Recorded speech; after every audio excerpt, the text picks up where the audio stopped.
Hello everyone. আজ চলে গেছিলাম বিষ্ণুপুর কালীবাড়ির মেলাতে।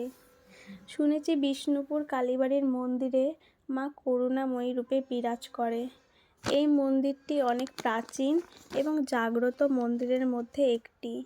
1720 সালে নবাব সরফরাজ খানের আমলে মহারাষ্ট্র থেকে কাজের জন্য বাংলায় আসেন এক ব্রাহ্মণ। তার নাম ছিল কৃষ্ণনন্দ হোতা। বৃদ্ধ বয়স হলেও তার এবং তার গৃহবধূর কোনো সন্তান ছিল না।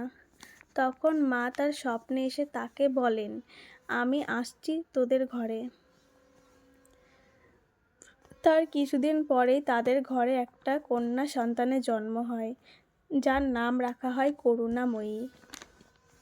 এই মন্দির প্রাঙ্গণে গোটা পৌষ মাস ধরে মেলা বসে।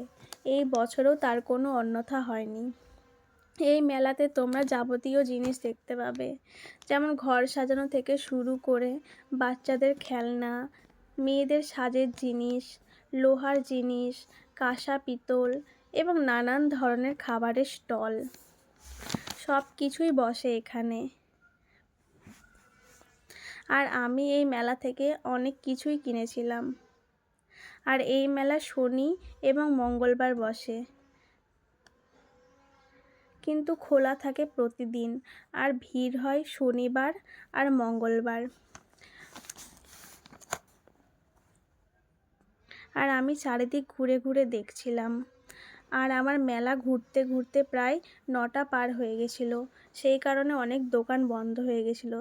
তাই আমিও আর বেশি দেরি না করে বাড়ি চলে যাই। তাহলে টাটা, দেখা হবে অন্য কোনো ভিডিও।